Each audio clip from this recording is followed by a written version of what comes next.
Awesome. I love Tessa Thompson. She's so great in this movie.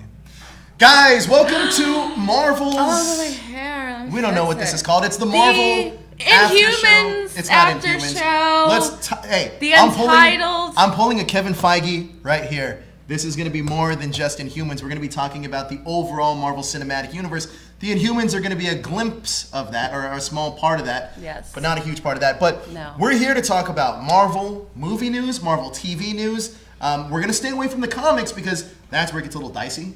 Okay. And especially since they're doing a huge reboot right now of this Marvel Legacy thing, I want to stay away from that. But we are going to be talking about everything Marvel in terms of Netflix, Hulu, and all that other great stuff. Migdalia, how was your week been? Oh, God. Canceled 2017 already. That's all I have to say. Why? But I love coming here. What happened? Just like a whole bunch of crap happened. You couldn't find that rice stuff that you were looking for? I couldn't find that. My car door got dented. I have to drop $500 on that. Oh, wait. Why do I know that?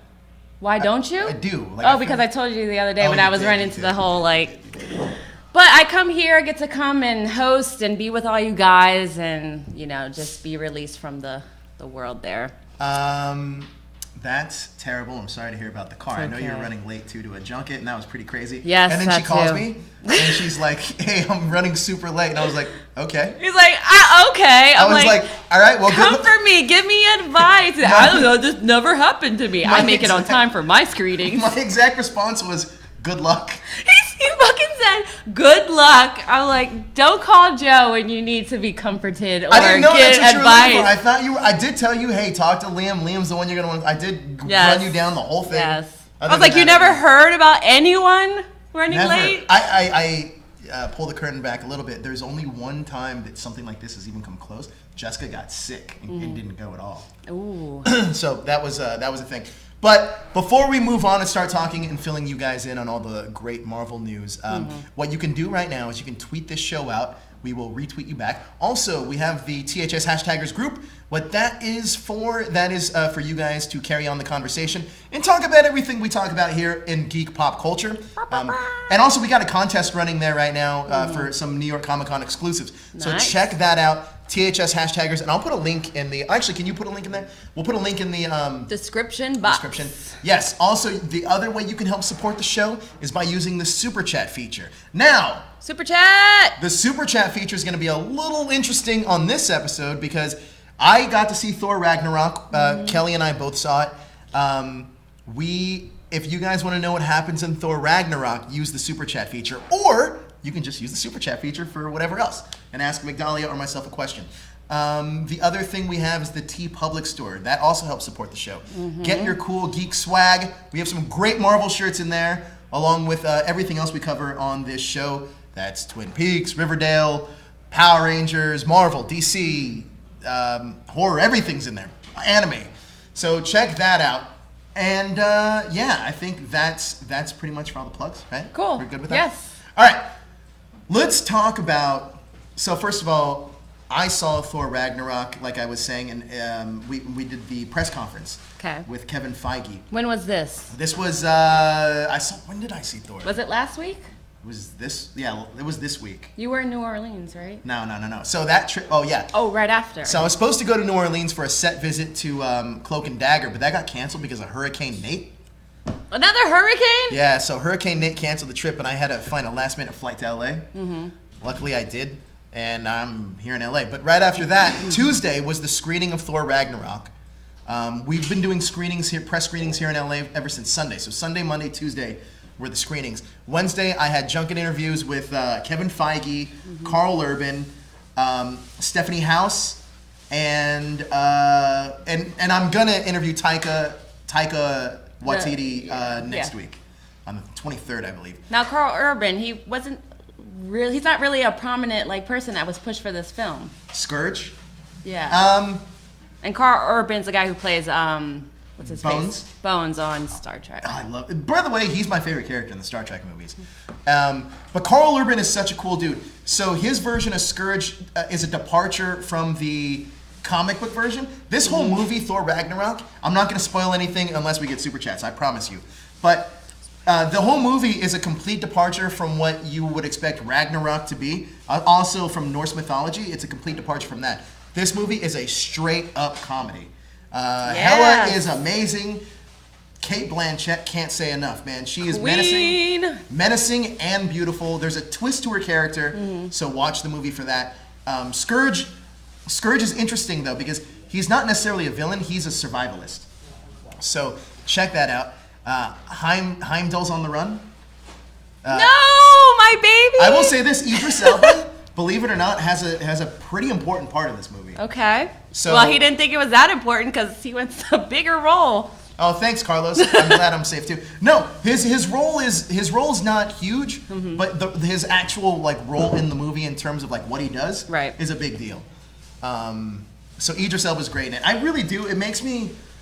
It's crazy because when Thor leaves Asgard, you kind of get to see Idris Elba step up, and it's super cool the way that they use him in the movie. So where does this rank for you? I think it's, man, I was just saying this on Twitter. It's getting tougher. I think it's the best Marvel movie, if not the best. It's right after Winter Soldier. Ooh, Winter Soldier. Winter Soldier is the best. High standard. Winter Soldier is the best, but this is completely different because it turns the character of Thor on his head. So one thing that they did do in this movie is 60% of Thor Ragnarok is improvised. Okay. And it shows Taika Waititi. What do you mean, the script was? It was just Well, they had a script. So for example, I'll give you an example of what Carl Urban told me. He said that when you first meet Scourge, he's trying to wow these two women on Asgard, and he's showing this giant collection of things he's collected over the galaxy. And you do in the movie get to see two things. He has these two guns, and I'm not gonna say the joke because it's funnier when he does it. But there's other things that didn't make the cut. So there's a fishing rod and all these other things he's collected. But the thing is, that stuff wasn't necessarily displayed in the movie because they just rolled the camera for an hour and just said all right, improvise. Here's the scene. Pretty cool. And Jeff Goldblum is amazing in this film. I'm so excited to see him. I can't wait for you guys to see Ragnarok. The Grand Master is hilarious. And Jeff Goldblum, I mean, it's literally just Jeff Goldblum put on a costume. Being Jeff Goldblum. Being Jeff Goldblum. With some guy liner on. It's so funny. 2 questions. Yeah. 1, any cameos, without saying who it is or anything like that, or spoiling? Yes. Okay. Number 2, post-credit scenes. 2. How many? 2. Mid-credits and post? Well, 1 mid-credit, 1 post-credit. Okay. And if you followed Thor's previous movies, it follows suit with Dark World in terms of what they did with the post-credit scenes. So if hopefully that'll make sense to the you hardcore Marvelites out there, but it does follow Dark World a little bit. But this movie's a complete departure from Thor and Dark World, and completely stands on it alone. You don't necessarily have to watch any of the other Thor movies. One thing I would say that I would watch, because they do make a lot of references to it, is actually Avengers: Age of Ultron. Okay. There's tons of references in this movie to how to bring back Quicksilver? No, but this isn't a spoiler, but it's hilarious. But I'll tell you one thing that's in there is to get the Hulk to calm down. Thor uses the sun's getting really low thing. He keeps telling him that, and he's like, shut up with that already. It's hilarious. Ryan says, hey Joe and Migdalia, I'm going to watch Inhumans episode 4. Okay. Now see you at 6:30 for After Dark. Go and watch episode now. Thank you so much for watching the episode. Thank you. Carlos wants to know when the interview's coming out. Joe? The interview should be coming out next week or so, next couple of weeks on Screen Rant. Cool. And we might have some of them here too.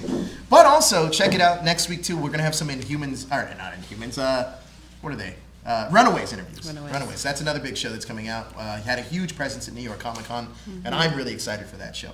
But, Migdalia, I have a question for you. Okay, shoot. In the Marvel Cinematic Universe, I feel like the one thing that really lacks is they have strong female characters, but strong female characters that can carry their own movie. It's not like they don't have them, it's just they're not so prominent right now. Right. What do you feel about a team of lady superheroes? I love the idea. I love it. It could be I don't want to say the female Ocean's 11 because that's happening already. Oh yeah, with Rihanna. Yeah. I forgot about that. With Rihanna, but I think they have a good core of female characters right now, and of course a lot of this backlash has stemmed from the fact that Black Widow has been around for 7 years, and not even a solo film has gone into development. for her. So that's been a big criticism with the Marvel Cinematic Universe. I think somebody like Black Widow and Gamora would make a great team-up film. Well, I mean, hopefully we'll get to see that in Infinity War. I do have a theory of a Black Widow idea that could be happening, but I don't want to really...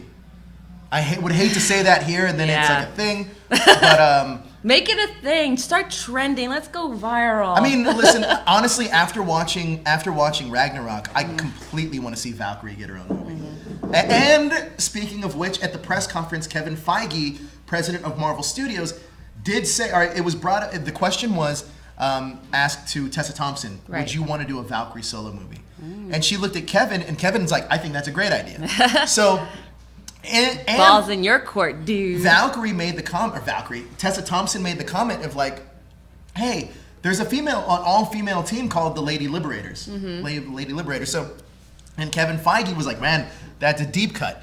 And he didn't deny it. Right. So number one, Tessa Thompson, 100, I point to this vinyl pop like it's really her. Tessa Thompson can absolutely carry a superhero franchise movie, I feel like. Okay, well, I didn't see the film, so I can't comment on that. But as far as getting multiple female characters together, there has to be a legit reasoning for that. Sure. I think team-ups would be more plausible in the case of Thor and Hulk. But it's an interesting idea for sure. Who, if you had to pick two characters, who would they be? Do they have to currently be in the Marvel Cinematic Universe? Yeah. Two characters. I mean, you have like 6. There's not a ton. That's the unfortunate part. Yeah. Is that there's not a ton. And I was even trying to go over a list of female strong Avenger characters. Oh, you know what? Okay, so I think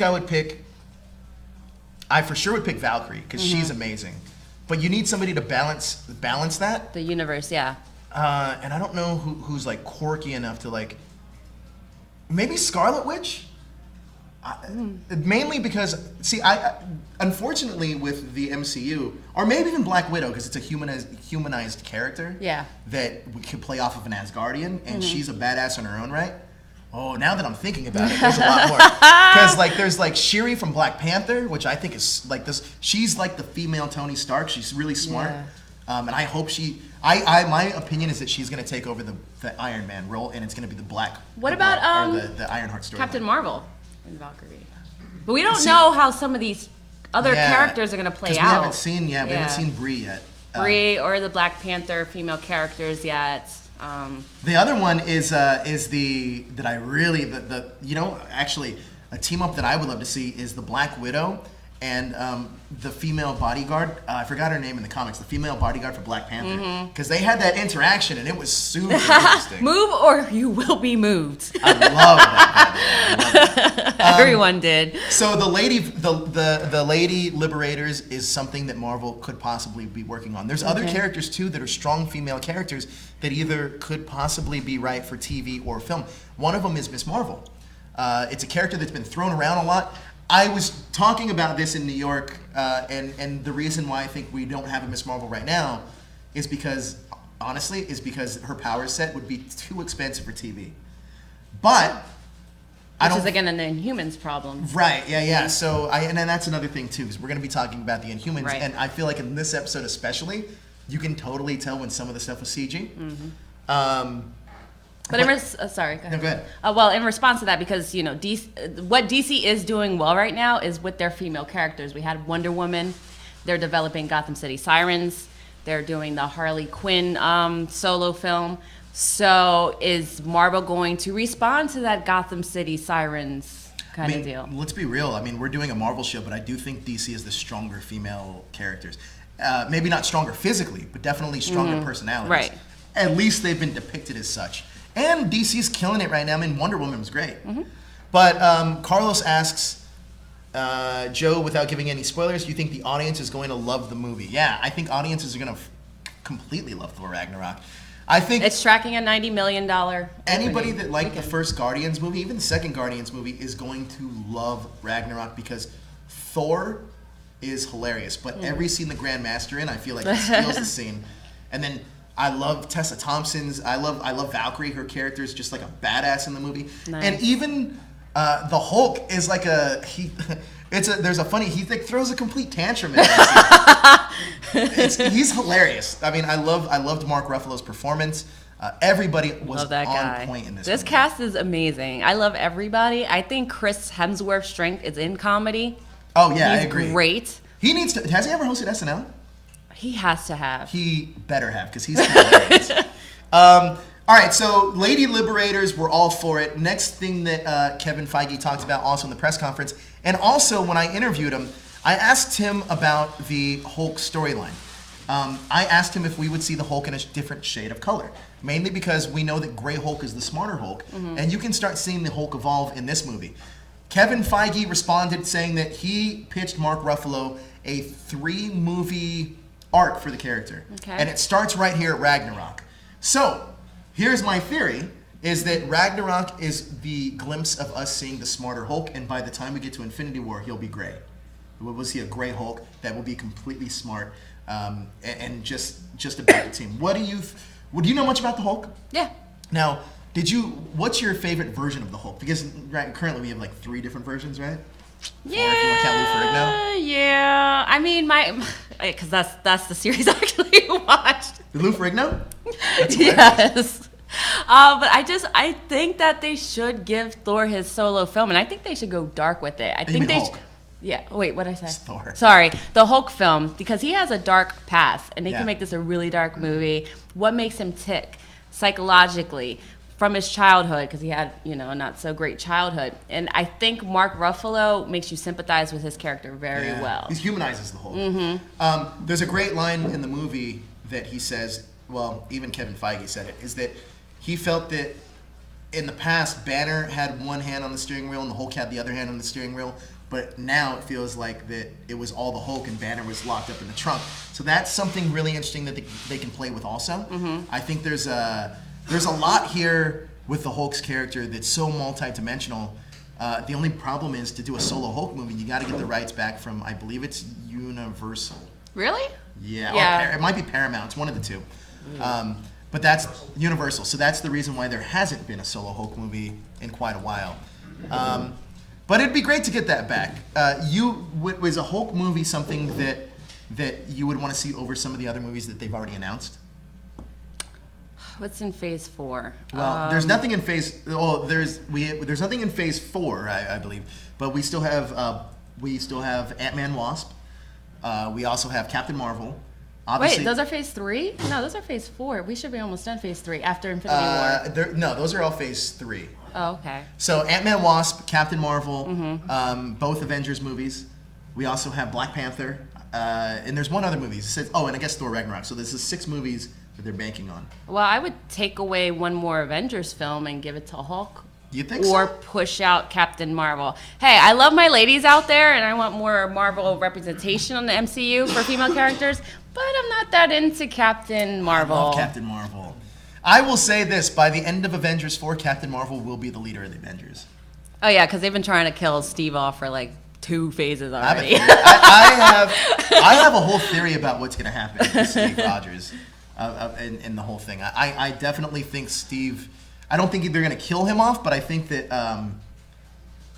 there's going to be a situation where Steve gets stuck back in time. Okay. And gets back with Peggy? Yeah. Aww. I think that's the ending that everybody kind of wants, but I think that'll be his end. Like San Junipero in Black Mirror. Did you see that? I just saw that last night. Black Mirror? Yeah. No, that episode. I'm watching Black Mirror now, though. Okay, so that's like season 3. Jodie Foster.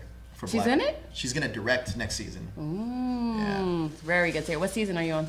I just started it. Oh, it's so good. The Pig Effer. Oh my God, that's a good way to kick off a series. It was. It's like, it's crazy. Wow, you're totally right. I can't believe there's no Phase 4 right now. Yeah, so, I think, and I asked Kevin about that also, and he said that they're going to try to stay, they don't want to focus so much on the phases as they want to do, they just want to lead up and get this Phase 3 done. Right. And I think that's a smart move. All right, so we've talked about everything that's happening right now in the MCU. The cinematic, the film version of the things. If you guys want to super chat us, please do so. Also, like I said, you can share us out on Twitter. We will retweet you back. Mm-hmm. We have our TeePublic store and THS Hashtaggers is the group. Support the show, everybody. Yes, support the shows. We have a slew of Marvel TV shows coming up very soon. There's going to be Runaways coming out in next month, right? Yeah, November. We also Agents of S.H.I.E.L.D. is going to come back right after in the Inhumans. We also have we can also talk about the news bite you did this week about the Kree bounty hunter that's going to be on the Agents of S.H.I.E.L.D. Remember that? Yeah. Remember doing that? She's like, I don't know. Yeah, in the it was your voice. I mean, it was your video. Oh my God, we did that so. It was a while ago.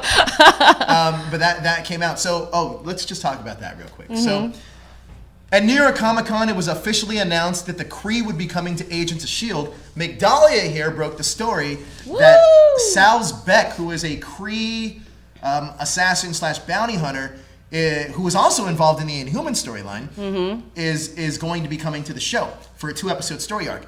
Now, the real question is, will the Inhumans cross over with Agents of S.H.I.E.L.D.? What do you think? I don't think so because they already shot the series. Yeah, I mean, it doesn't mean anything. But they're currently shooting Agents of S.H.I.E.L.D. right now. Yeah, but they're not shooting the Inhuman season 2. It wouldn't have to be for the Inhumans. It could be all for Agents of S.H.I.E.L.D. Oh, that's true. That's true. Like little cameos is what you're saying? I mean, because I feel that, we're going to talk about episode 4 in just a second, but I feel like they're leading us to a massive crossover. I don't like a big know. TV event. I don't know. The Infinity War of TV. It could be happening. I think because he just wanted to test the waters with these characters, and then maybe if this the show was very successful, but I don't know. I think that because everyone's asking for it, and that might help the Inhumans as a whole. I agree. The Inhumans have. I don't want. This is a very tough situation because I know a lot of people didn't like the Inhumans. Me personally, I didn't have a huge problem with it. I thought it was okay. I thought it was at best a decent show. Me personally, I like it better than Arrow. I'm not a huge Arrow fan. I know that you're a Gotham fan. I like it better than Gotham. But I know you're a Batman fan, so you're a little biased. You got to admit you're a little biased there. Well, you're a little biased. You love Marvel. But I love DC more. No, I don't. I love Marvel more. I like DC enough, though. But here's the thing. I really think that with what they were trying to accomplish with Inhumans is that I think it was getting such negative press that they're thinking, okay, maybe we can back end this and put it in Agents of S.H.I.E.L.D. Right. I think it's a waste of characters, though, but it could happen. And also the introduction of the Kree. By the way, if you watch Thor Ragnarok, there's a Kree Easter eggs in there. Dude, so Kree, check that out. They're everywhere. Well, the Skrulls are going to be everywhere soon. Yeah. Too. I wish that the Kree Skrull X-Men war would be awesome. and yeah. That would be awesome, by the way. If that. What? Well, I mean, I have a whole theory about the X-Men. That I think that the X-Men are going to end up in the Marvel Cinematic Universe. Oh, yeah, if not all of them, then it'll be like the original X-Men, like Cyclops and Iceman. You think so? Yeah. Think about it. Because they're taking the emphasis off of those characters. Right. And they're putting more of the emphasis on like the New Mutants, Cable, Deadpool. And you're seeing the other X-Men take like a back seat. But they're doing younger versions of them now. They're saying that the Dark Phoenix thing is going to be the end of that stuff. They're saying. I think you it cannot is. pry X-Men off of Fox's cold dead fingers. Oh, they yeah, will do it's gonna happen. anything. It's going to happen. To keep that. 100% it's going to I happen. think they will. Marvel will get Fantastic Four back before they get X-Men. Well, I back. for sure think they get Fantastic. Can I pitch a Fantastic Four idea to you? Go ahead. So, here's what I think could happen for the Fantastic Four. Okay. One out of two things. That Marvel makes a Fantastic Four movie that's a period piece in the 60s. Okay. Okay. Then they go to the negative zone, and at the end of the movie, they show up in modern. Because you got to think about it. In the 60s, women are kind of repressed. Johnny's the biggest thing in the world because he's a superstar and he has that power. Right. Reed is the smartest man alive. And Ben Grimm is just not accepted by the way he looks. They go through the negative zone and end up in modern day Marvel Cinematic Universe. And now the struggle is fitting in. Because now Sue's role's completely changed. Because now there's strong female characters. Right. Strong female women that can run the world. Reed might not be the smartest man in the world. Johnny isn't that special anymore because there's tons of people with the same power abilities that he has or even better. Like Leonardo DiCaprio. And then Ben isn't a freak anymore because we have Donald Trump. And we have Donald Trump. But think about that. If they wanted to do that, they could totally make that happen. Because I think, and here's the thing too. I think the Fantastic Four are coming to the Marvel Cinematic Universe because in Spider-Man: Homecoming, who bought Stark's Avengers Mansion? Remember they're moving out because somebody else bought it, right? Oh, What if the they Baxter Building? The Baxter Building. What if they turn that into the Baxter Building? I don't know. The fish out of water story, though, it's a little bit tired in both universes. Well, it could happen. The other way... But I do like the period piece concept. So here's another way that could happen. And this could be the reason why they haven't announced Avengers 4. Because what if at the end of Infinity War, the reality gem sets everything crazy, and somehow the Fantastic Four end up in the MCU, and they're like, what are we doing here? And then the title of it is Avengers 4 with the Fantastic Four logo. And Phase 4 with the 4 logo. You gotta admit, it could happen, right? Or at least you just lay in bed at night, you're like, I got a theory. I am a Marvel fanatic, and I always think about this kind of stuff. But what do you think about Fantastic Four? Would you want to see them back? They just messed. Yes, to Marvel, yes. They mess it up so many times at Fox. It's ridiculous. I think that they could have. All right, here's my cast. George Clooney? No. Yep. No, that ship has sailed. You know who else? John Krasinski is Mr. Fantastic. Emily Blunt, his wife, as Invisible Woman. Stop trying to pair those two together. I would also like Zac Efron as Johnny Storm. And Bruce Willis is the Thing. Oh, stop it! It would be amazing. No. Or Ving Rhames. I can't co-sign on that. It would be amazing. But anyway, we don't know if Fantastic Four is coming back, but I will guarantee you that at some point they will. Oh, we know it's coming back. Let's talk about the best Marvel TV show on television right now, The Inhumans. Oh, I thought you were talking about Daredevil. You think Daredevil's the best? Yes. I think Jessica Jones is better. Carlos Martinez says, I think they're going to make a second movie to the current Fantastic Four before. They are not. They are not. They've already announced that if they do anything with the Fantastic Four, it's going to be an animated Fantastic Four, and it's going to focus more on a kid. It's going to be The Incredibles, essentially. Fox is going to make that is the animated Fantastic Four. Yes, that's going to be everything. Yeah, Simon Kinberg is too busy with X-Men. They had that Gambit news that just came out. We have Gambit news too that we'll be dropping later on. But Gambit finally has a release date. Are we allowed to talk about X-Men stuff? Well, we're going to talk about X-Men stuff. Gambit has a release date. February, the day everyone thought Deadpool was coming out. Yeah, Valentine's Day. 2019. Also, didn't they also announce that the Joker Harley Quinn movie is also coming out that same day? Mm-hmm. We're going to see who's going to win that box office battle. Nothing says Valentine's Day like romanticizing a domestic abuse relationship. Man, I'm happy that we're not on the DC show, right?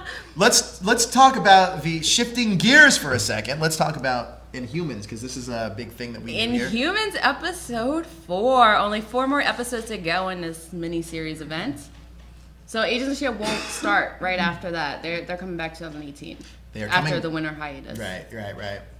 Oh man, I forgot. I completely jumped over the whole thing I talked about with you. Is that we were talking about the Kree. The Kree got announced in New York Comic-Con. The Kree got announced at New York Comic-Con. Migdalia had a video that just went up yesterday. Check it out! About the Kree assassin. Oh, we did talk about it. And then the possible crossover. So let's talk about the Inhumans now, episode 4. Okay. First and foremost, open up on this vast island of Hawaii. Where were you with the previous 3 episodes? What do you mean? How did you like them? Oh, the first 2 I still think are terrible. Okay. And it's steadily gotten more watchable, but it does have its problems that we've already addressed the last couple episodes. I'll reiterate a couple times as we discuss, perhaps, but let's get into it. Okay, so we open up on the vast island. Mm-hmm. We find Declan. Declan or Desmond? I was thinking the same thing. And funny, in my notes, I actually kept writing was Desmond. Not Penny's boat. Anybody that's a Lost fan, I wish this show would have existed when Lost was going on. Oh my god. We find out that Declan is a geneticist, and he wants Black Bolt to kind of to understand his gift. Yeah. And let's just recap for a second. Black Bolt. Okay. He's handsome. Who? Anson? I really like looking at him. He looks like Jim Caviezel, I think. Do you? I think so. He's got a strong jawline, bruh. Here's the thing with him, though. He's miscast as this role. Really? Yeah. I think he is the most sympathetic character. No, not at all. No, what do you think? I mean, sympathetic. Yeah. I don't know. Sympathetic is First the of word. All, let me drop it for you. He's one of 2. Okay, so let me say show. this. Yeah, I will agree with that. I completely agree with that. I will say this though. I like the character Black Bolt, period. I think he's miscast as Black Bolt. But I also think, interestingly enough, the Inhumans are completely unlikable. And the reason I say, have you guys talked about this? Unlikable or unrelatable? Unlikable. Because essentially, they're trying to get us to care about a royal family. There was a line in the first episode that makes them sound so pretentious that I was like, why should I care about this? Well, that was his whole episode, though. It was the line that, like, do you remember a time when we weren't king and queen? And he's like, no. Why do I care about them? And not only why do I care about them, but it makes me, I'm on Maximus's side. And I'll tell you why. He's trying to break up the caste system. He's trying to not segregate people.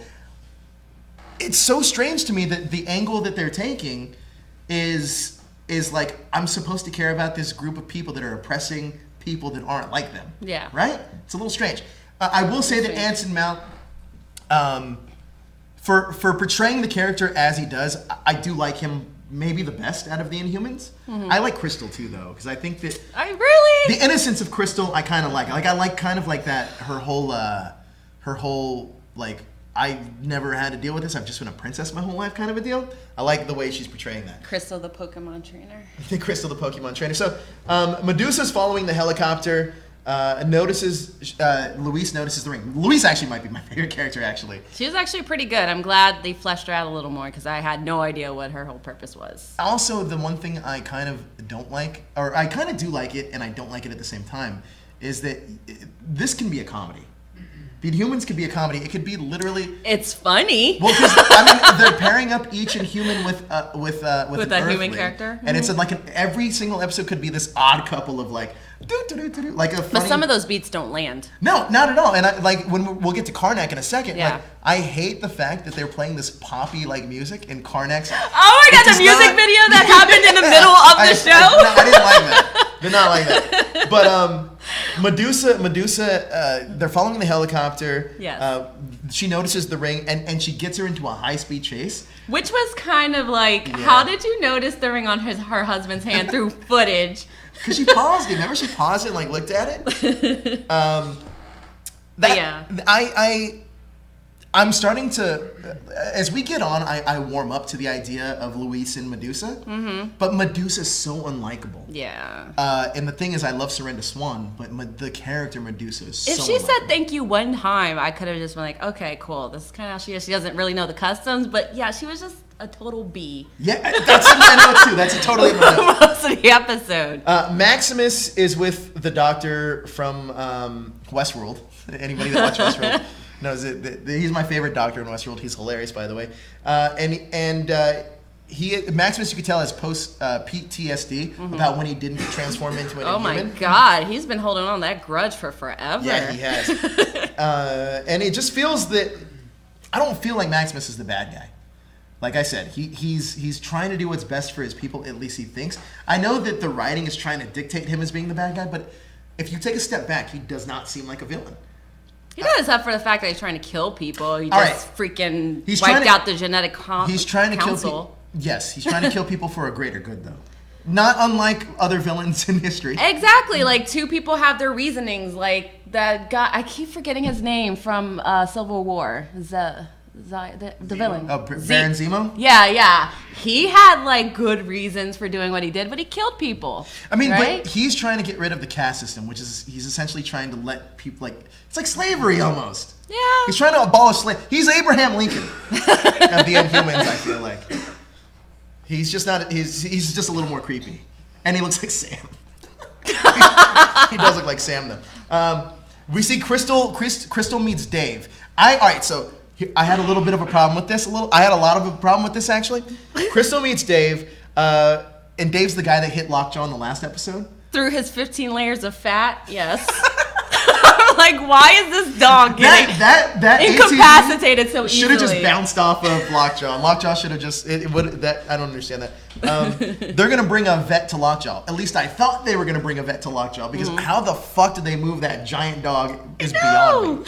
That dog was incapacitated. That dog is like 3,000 pounds. It would have made more sense to bring the vet to Lockjaw That's what I thought they were going to do. It's like, I'm going to run down the street and go get her. That's what they said. And that's the inconsistency of the show.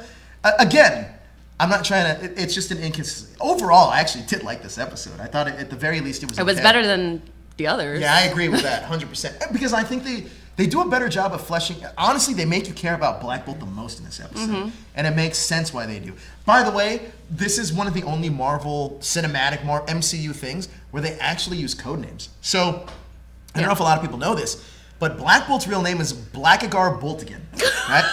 That's his actual character name, no joke. But this is one of the... If you notice that even in the Marvel Cinematic Universe, how many times do they ever call Natasha Black Widow? They always call her Natasha. How many times do they ever call Clint Hawkeye? They always call him Clint. They actually call him Black Wonder Bolt, Woman, they never called her Wonder Woman in Diana. the film. Yeah, so, or Princess Diana. But like, this is one of the first MCU things. I mean, Spider-Man, they call him Spider-Man. But this is one of the first MCU things where it's like Black Bolt. Like, what's your husband's name? Black Bolt, yeah. Blackagar Boltigan's not any better. but still, it's like, and I thought Luis was a bad name. I thought for that was hilarious, actually. We see Luis, speaking of Luis, is kind of the audience's eyes and ears I feel like throughout this episode. She's the most likable character also. Mainly for the people that aren't familiar with the Inhumans. You're getting a little bit more of a backstory with her. I don't necessarily think that it's making you like Medusa anymore, though. Right? It's making you like Luis more. And maybe that's not what they're trying to do, because we're already 4 episodes in. The writers have to know what they're trying to do with these characters at this point. Yeah. Also, did you notice there's a lot of homages to Thelma and Louise in this? Yeah. So I kept finding that kind of not jarring. I actually like that a little bit. But I think it's a little forced. A little forced. Yeah, I like you, Louise. It's like, well, I don't like you, babe. Wait, Carlos had a question he asked a couple times. Do you think Maximus has been to Earth behind the episode? What? He said, do you think Maximus has been to Earth behind, I guess, I don't know, before? Yeah. Is that what you're trying to say, Carlos? Definitely think so. Definitely think so. I mean, Lockjaw can't talk, so we don't know how he got there. But maybe... Maybe he used that panel wall where Orin kind of like teleported in. Could possibly be a case. And here's a question I do have about Lockjaw, actually, is that obviously not all dogs are that big on Adelan, right? Or like, do they have inhuman pets? Like, do the pets go through the Terrigen Mist and they? But I think he's the only pet. He's the only animal in all of Adelan? I think he's the only pet. A giant bulldog. All right. Maybe he just like wandered to the moon for some reason. Didn't they take a dog to the moon before in a spaceship? In real life? I think they took a monkey to the moon. No, I think that happened. A real dog? Yeah. Dog. Go ahead. Talk about something. All right, so also, he explains Black Bolt. All right, so Desmond, I'm going to just call him Desmond. I know it's Desmond or whatever. 1957. But it's died in space within hours. That was Lockjaw. That was Lockjaw, so now we know what happened to Lockjaw. Desmond explains Black Bolt's power. This is a lot of exposition just to display how powerful Black Bolt is, and to give the audience a sense of it. Which did we need? No, because we kind of get it in the first episode where they hit him in the back. I mean, if you didn't want to watch the first 3 episodes, then maybe it makes a little sense. But I feel that we didn't need that backstory. But he is. It's crazy because Desmond's character is so shifty. Yeah, the big reveal was he's actually working with Maximus, right? But I also here's another thing where I don't think they're villains. Is because they're both trying to keep, or one of them wants to kill Black Bolt to get rid of the caste system. The other one wants to keep Black Bolt alive to cure cancer. So they're both doing it for the greater good. Right? Oh my goodness. That's what it says. I do like the whole genetic aspect of this whole storyline, though. That's what I find fascinating about X-Men. You mean the Terrigen Mist stuff? Like when they go through Terrigen Mist? Well, no, he's saying if he extracts Black Bolt's DNA, they could even give power to Maximus or anybody else. I think they made a lot of references to people being mutants. Because even Maximus was like, there are people on Earth. Well, that's a reference to Agents of S.H.I.E.L.D. So in Agents of S.H.I.E.L.D., humans, I believe that they were drinking, Terrigen Mist got contaminated with the water. And that's how people were unlocking their powers. So what happens on Earth, at least, there's humans that turn into... They have the Inhumans DNA. Okay. It's essentially the mutant DNA. It's the whole mutant thing, except they couldn't use mutants at the time. But what happened was that humans like Sky, who's Quake on Agents of S.H.I.E.L.D., there's a few others, the kid that does the lightning thing, I think his name's Lincoln, they all have Inhuman abilities. And Black Bolt kind of references this in the first episode where he's like, there's people on Earth that are our ancestors, and we should be looking out for our family. Maximus's whole thing is that we barely have enough resources on Adelan to support that. We need to go to Earth. Right. Which is interesting because that kind of plays into Thor Ragnarok a little bit. But I do agree with you. I find that interesting. Now, the reason why they say the Black Bolt is they say that he's full on, he doesn't have human Right, he's DNA not human. because he's not, I think he's a pure Inhuman. Whereas I think, now technically the technical term for the people that are from Earth that have this ability are called New Humans. That's, I think, is going to be a part of Agents of S.H.I.E.L.D. season 4 or 5, whatever they're on. I think that's going to be going forward. That's going to be the New Human storyline. Also, Miss Marvel, Kamala Khan, she's a New Human because she's an Earthling, obviously. Cool. Maximus seems like he's doing whatever for the greater good. Desmond doesn't want to kill him. Obviously, we talked about that. Here, Karnak. Let's talk about Karnak for a second. Karnak over here trying to get some booty. Karnak with the potheads. Karnak with the potheads is such an interesting storyline, right? Yeah, he's over here growing weed, and everyone's like, we gotta find each other. And then evil Nathan Drake there, you just can't trust that guy. I know, that was annoying. That guy's, yeah. All those looks. It's Do so something, dude. telegraphed. Yeah. Like, this is one of those things where it's like, you know that something's going to happen. I do like the fact, though, that the Inhumans are with a different set of actual Earthlings that are completely different. The Karnak, first of all, the Ken Leung that plays Karnak was a Lost alumni, but or the guy from Rush Hour, which I know. He is a guy from Rush Hour, but he's also in X-Men 3, right? Yeah. X-Men Last Stand. I like his version of Karnak because he's kind of like dry and he's kind of like very blunt. I just like that he just doesn't get things. He's just so out there. But he eventually ends up wanting to stay with the potheads. And he's like, screw this war. Yeah, screw like, Maximus. This is the safest place for me. I know my options. Being with you potheads is the safest. He's really upset that he can't make calculations anymore. Let's just have a mental breakdown. Right. Something else I noticed, and we were talking about Lost a little bit, how many Lost alumni are in the MCU? So we have Hurley. Desmond. Hurley? No, we were calling that guy that Black Bolt's hanging out with Hurley. Oh, yeah, he does remind me of Hurley. That's hilarious. We definitely have Desmond. We have Kate, who's also the Wasp in Ant-Man and Wasp. Wait, what are you talking about? Kate from Lost. Oh, I thought you're Evangeline Lilly. She's not in the Inhumans. She's not in Inhumans, but she's in the Marvel Cinematic Universe. Okay. Then we also have Ken Leung. I feel like that we're gonna eventually just get more and more Lost. Where's Matthew Fox at? Matthew Fox would have been a great Black Bolt, actually. Oh, come on. Matthew Fox. Actually, honestly, Vin Diesel was lobbying for the role. I know, I saw that. No. It would have made sense, though. No. I am Groot, no. The Inhuman guards are still continuing to look for the royal family. Now, who's the one with the fire? I forgot his name. Mortis. He has a sense of... he's kind of the comedy relief of that group, in a way, but he's not displayed enough to be the comedy relief. I feel like there should be more Mortis. You have no character development, dude. I know, poor Mortis. See, the thing about this is they over-explain too much to the audience, like with the guy who was just looking through the bushes at Karnak and that woman the whole time, and they don't explain... Evil Nathan Drake? Yeah, they don't explain enough for other things, like Gorgon and those surfer guys. Gorgon might be my least favorite story out of the ones. Budget Idris. Oh, Super Chat! Super Chat, what up, Larry? Obviously, he's an MCU fan. We're here representing MCU. Thank you so much, Larry. Thanks, Larry. But I like the actor. I like the actor that plays Gorgon. It's just I don't like his storyline. It's a little his being a soldier is a little too forced and predictable to me. Also, he's just like, I can't walk around without crashing into things and all that. I'm like, dude, number one, you're not that big. And you're walking just fine. You're running with hooves and a dead body on your shoulder. Giant. We met him at the premiere. You guys are giant. But on screen, he's talking like he's the Thing or something. If the Thing said that, we're like, yeah, dude, I can relate. But this guy's like, I stomp on things with my hooves. Yeah, that's true. One thing I did like is his speech of like when he talks to the Hawaiian guys who he's only known for a day, by the way. Says that I think I view you as family. and I gotta protect my family. Right? He's only known for like 6 hours, I think. This is Fast and the Furious. It's It like, is. you guys are my family now. Wait, that happened on something else, and that came out of the blue, too. I have to think.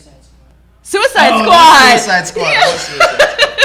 Wow. I know you for 5 hours. Now that we're taking a step back, Inhumans and Suicide Squad. Someone had a question. Oh, Carlos asked, what's Mortis's powers? He's in this containment suit, and he's like fire. Yeah, but they were acting like he was some kind of angel of death or something. Like, oh, we're going to bring Mortis out? Oh, And it's just some guy that just makes jokes the whole time. I love it. Maximus really wants the powers. So he's convincing the Genetic Council to let him go through the Terrigen Mist again. Yes. Now, I understand Maximus's play here, and this is a smart move in terms of what the writers did.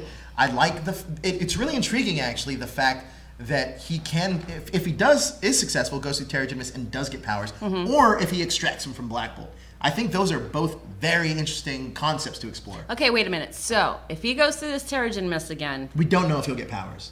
Okay, so it's always like a 50-50 thing? Yeah, it's a chance. Because of your DNA? Yeah, or he could die. We don't know what would happen, because I don't think anybody's went through Terrigen Mist twice. Or in Agents of S.H.I.E.L.D., what happens if they're humans that don't have the DNA Terrigen Mist, they'll turn into like this. They'll be covered in like this stone stuff, and if they don't have the Inhuman DNA, they'll just crumble and fall to ash. They'll like die. That's Medusa. what happened. That's what happened. Yeah, exactly. That's what happened in Agents of S.H.I.E.L.D. So there's a chance, and this is what the doctor from Westworld was warning Maximus about, is that there's a chance if he goes through the Terrigen Mist again that he could die. But I think Maximus is so pent up frustration with not having powers. Listen, his power is his fucking mouth. He's a convincing dude. I know. If he looks at his brother, like he's so handicapped. He can't speak because of his powers. You know, so not everyone's powers do you are like so the flashbacks? great. No, I don't. They are not done well at all. The transitions are very weird. They're very jarring. Yeah, to me. Like I feel like it's like the whole thing with Crystal and Medusa was like. It was out of place. It was, yeah. When they started talking, it was nothing in relation to why she would. It was literally back to just time. Medusa and Crystal being like, "Your parents tried to betray us." Okay, then they would just walk away. That was it. Why? Why though? Why? What was the point of those flashbacks? The flashback. I understand what they're trying to do, but I don't think it's working. With the flashbacks. If they were just to tell us the story of the Inhumans, there's a great run. I actually like the Inhumans as characters, but I think they're so weird that it doesn't necessarily make a great television show. Yeah, they wrote themselves into a box. What I said during the first 2 episodes, and let me know if you agree, I think those were misplaced. I think they should have been pushed more towards the center of the run. Who? The first 2 episodes. Yeah. No, I agree. I agree with that 100%. They rushed the Medusa's hair thing because that happened so quick. But obviously that's a budgetary thing. You can totally tell. Because now essentially Medusa's worthless, right? So she has street smarts, but where'd she get that from, by the way?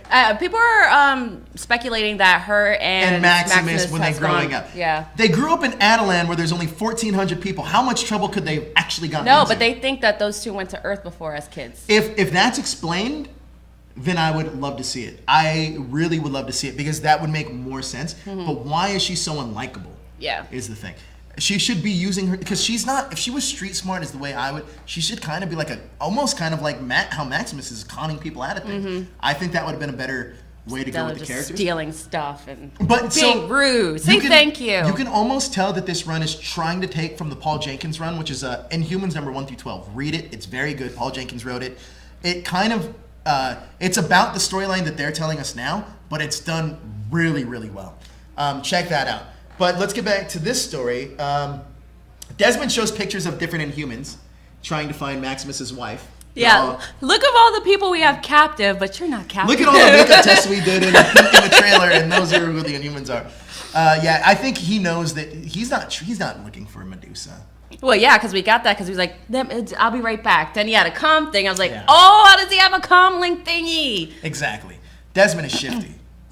He is. Well, is he shifty or... I mean, he does have his motivations, but you're like, they're legit. He's trying to cure cancer and all that's what he says. But what do you think? Do you think he's for the greater good or for the negative? I mean, for now, I have no reason to believe that he's anything other than doing it for the greater good. Yeah. He is working with Maximus. And Maximus is also working for the greater good of the people of Adelan.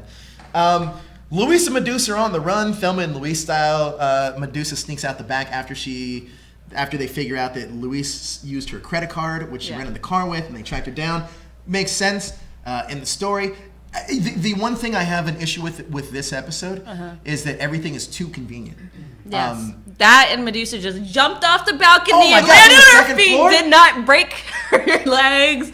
Her knees are good. No, I agree. I thought the same thing because I was like, does she have soup? Like, is that part of her power? Like, this would have made more sense if she had the hair. Because they're mortal.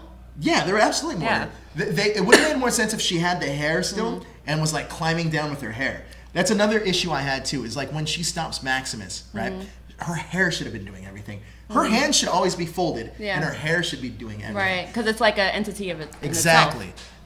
They missed the mark here with a lot of that.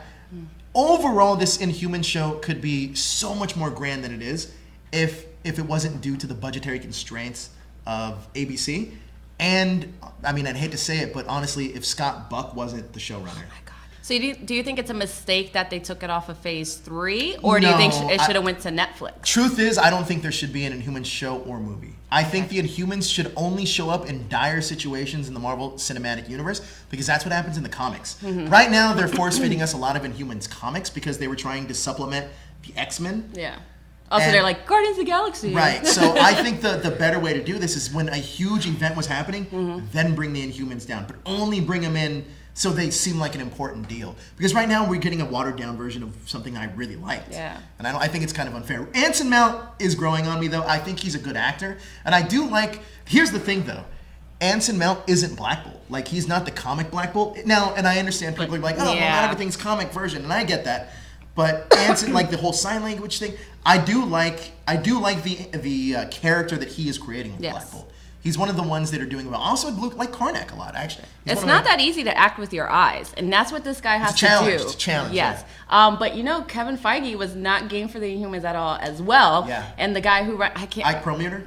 Yes. He's just like, I want Inhumans. I want to do it. I want to do it. And Kevin's like, fine, take it. But take it to TV. Yeah. So that's how that whole thing happened. Ike Perlmutter did this too. And I asked Jeff Loeb about this. Or actually, Kelly asked Jeff Loeb about this.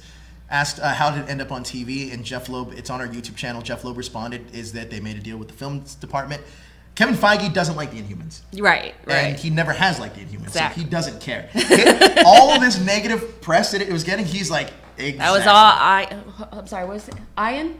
Ike. Yeah, that was all his idea, his passion project. Yeah. And then he hired Scott Buck, who ruined Dexter and Iron Fist. Did he ruin Dexter? He did the last few seasons. Was it bad? Very bad. Like, fans are pissed. Really? Because the last couple of seasons did not pay off well. That sucks. So we were back in the barn with Lockjaw and Crystal and Dave and Dave's and ex. Audrey. Yes. Yeah, the Audrey the vet and the forced tension between the two between Audrey and Dave, completely useless. I think that is completely used just to show Crystal like, oh, this is how Earth is. This is how people on Earth react. How the fuck did they move Lockjaw? How would we move Lockjaw? Scoop him up? They scooped him up? They just carried him? Maybe they rolled him onto a piece of tarp and took a tractor thing and I don't know. I don't know how they move Lockjaw. It's like moving a dinosaur. Maybe you're like, Lockjaw, teleport 10 feet away. Can you do that? I also think that Lockjaw might be the most likable Inhuman. Because he's always sleeping? I told you, Lockjaw is JD. They will find any reason to incapacitate this dog because they're like... budgetary. Yes. And I noticed too in this episode, I mean, it still looked great, but he didn't look as good as he did in the first two episodes. No, it's just you could tell that the lighting was a little off the way they used it. I'm still happy that they gave us Lockjaw though. Dogs are always great. Medusa eating pie with Louise. She's enjoying, I guess, human. Well, wait. Let me ask you a question. Yeah. The reactions of all these humans meeting these aliens, these Inhumans. How do you like that? Because they're just like, oh my God, what are you? Okay, there's now. one out of two things that could be going on here. Number one is that they're so immune because I feel like everybody here in Hawaii knows about the Inhumans issue, so maybe they're immune to it, or they're just so already expecting it because of they know Iron Man, they know Captain America. They know all these other heroes. But do they? They haven't made references to that at all. Well, they haven't, but you'd have to assume that it's all in the same universe, that they know what's going on. Yeah. I do agree with you, though, because especially in Hawaii... They're kind of isolated. Right, yeah. It's isolated. You don't get... Like, if it was New York, okay, I understand, because you have Luke Cage running around, you got Iron Man flying around. But it's Hawaii. Like, nothing happins in Hawaii. So to kind of get that, they're like, oh, yeah. They have different customs. Yeah, it's a completely different thing. I mean, when they pitched Hawaii, I understand why they did it. Mainly because it's a complete contrast to Adelan. But I also somewhat feel that Scott Buck wanted a vacation in Hawaii. People love working in Hawaii. Plus, and then it was stemmed off that IMAX deal. You know, where can we get this vast, beautiful place?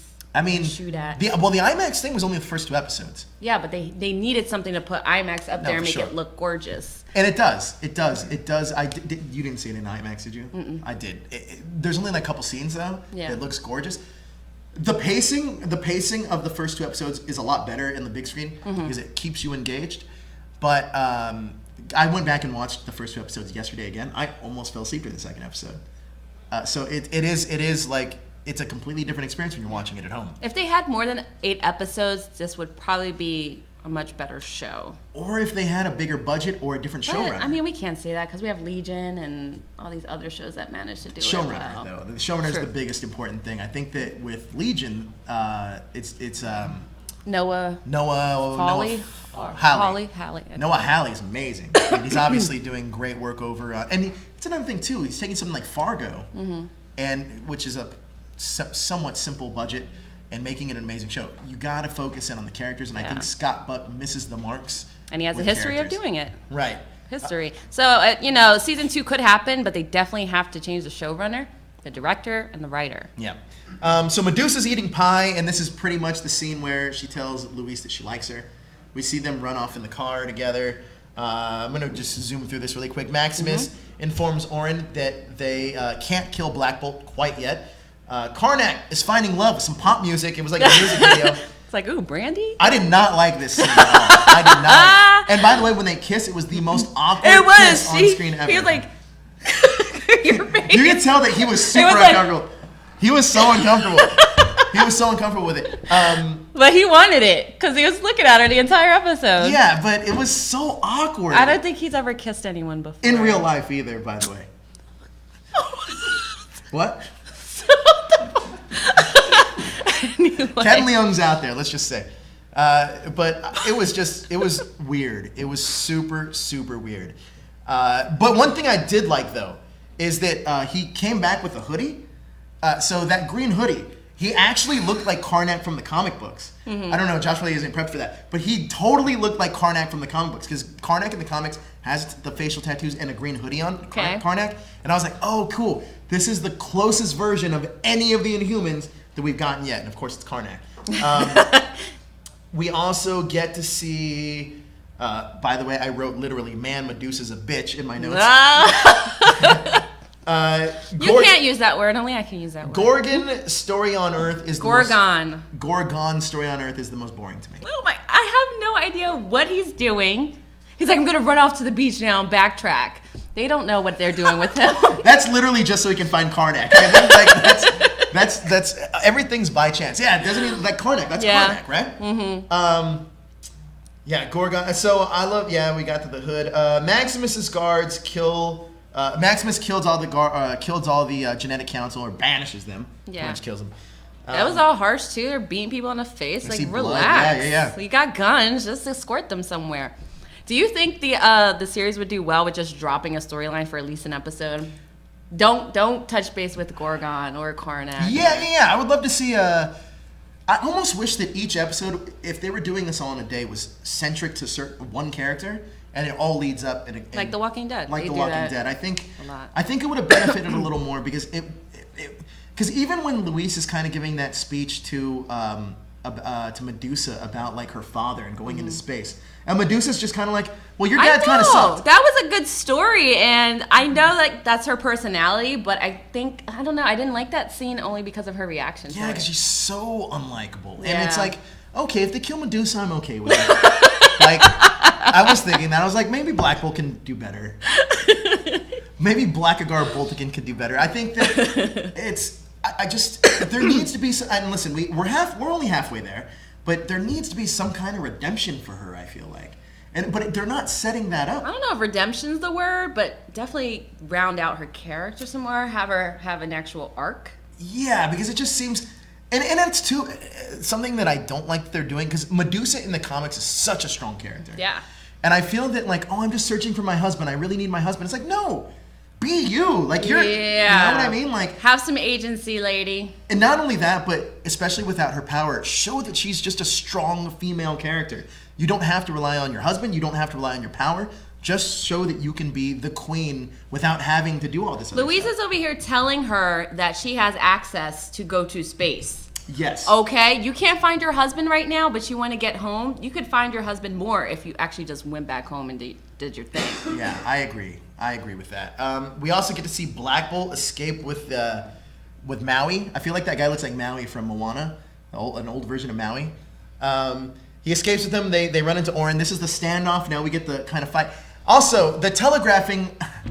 Everything is by coincidence on this episode. Right? They just happen to be standing to the gas thing. The series. Like it just so happens like, oh yeah, the gas thing's right there, and there's the fire guy, and I mean certain things. Fire guy. Scott Buck for sure is just kind of like, I got it. There's gonna be a gas thing in this. That's how we get to. That's how we're gonna get away. Man, it's like I feel that he's. It's like number one, you can't be sniffing all that gas and just have a conversation and be like, cool, and here's y'all. another thing too. Remember the when they did the tear gas thing when they did the prison break. Mm-hmm. The one thing that I loved about Black Bolt is that he had to cover his mouth because if he coughed, everyone was gonna die. Oh yeah, right? I didn't really notice. Smart thing that he was like, I cannot make a noise whatsoever. Discipline, man. With this whole but see, that's honestly, I don't think any Scott Buck probably wasn't even thinking about it. That was an actor choice of like, yeah, this makes sense. I feel like with this gas thing, it should have been somewhat similar, unless it's like an odorless kind of gas, like because when you see smoke, you cough. I mean, it's just certain things that are just a little inconsistent for me. But we do get to see the giant fight scene, explosion. Pretty much everyone's dead. I don't think they're dead. Well, Orin's not dead because she can obviously come back to life. It seems like they also take one to get information from the one that could, like, I guess her power is just to make... The sonic hearing thing, or sonic noise. Right. So there's that. And then we also get Black Bolt and Medusa reunited. Reunited, and it feels so good. He jumps in the car with Thelma and Louise. Mm-hmm. And they drive off into the sunset. Carla says, I wish they could find a way for Black Bolt to communicate. Yes, it's called a sign whiteboard. Language. It's called pen writing and paper. as well. But maybe he only writes in Cree language. I guess so, because I don't understand why he hasn't picked one up yet. Pen and paper. Like, especially his Desmond. Well, I was thinking that when he first got in the prison thing. Yeah, because we don't know what language he speaks, right? Wait, he hasn't. English because he's speaking English. They're all speaking English. We haven't heard him speak, though. I mean, no, you're right. You're right. He understands. Kid. Yeah. Well, when he's a little kid, he speaks too. But yeah, why hasn't he just picked up a paper and pen and just be like, oh, yeah, oh, I'm married.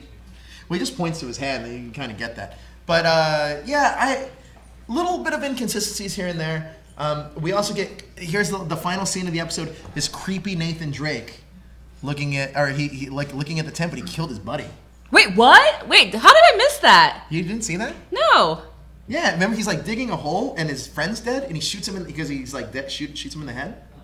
How did I miss that? Did I just turn it off thinking it ended? Maybe because it's the last scene where they're like, stay tuned for more Inhumans, and then it's the. Oh my god, I have to go back and see that. Yeah. So Nathan Drake shoots that other guy in the head. Why? This is so dumb. Like, well, what's the motivation for this now? I don't I don't understand this scene. I don't understand not only this scene, but I don't understand the purpose of these potheads. Yeah. It doesn't. Like, what are they so afraid of? What's the danger again? It just seems the Mexicans are coming after them? I don't know. The Mexicans are coming after them? Is that what you just Because said? when Karnak went there, they were worried that someone was spying on them. Like the cartel? You mean? Somebody. I don't know. A group of people. See, this is the problem when they don't elaborate on things. Well, enough. also, I think that it doesn't quite make sense either, because is this just a vehicle for Karnak to find love? We found love and Because here's the thing, it doesn't make sense, because remember when he's using his power when they're all having dinner in the first episode, he's like, first of all, I tell you you're beautiful. Then for a day, I would get sick of you because you eat with your mouth open, and then I'd want to kill you. So is he not? Is his powers not working? Like now that he can't. Listen, the point is for Gorgon to become a leader and Karnak to lose his virginity. That's their storylines for the episode. The whiteboard of Inhumans episodes. Karnak loses virginity. Gorgon become a leader. And Black Bolt, I don't know, learns how to write.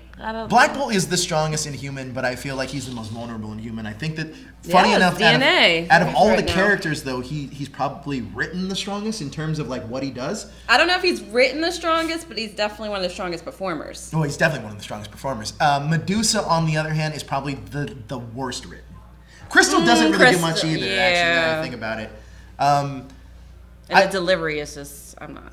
From Isabel Cornish, yeah. I mean, I like the character Crystal. I think she's cast well. How did you know? You know I was a princess.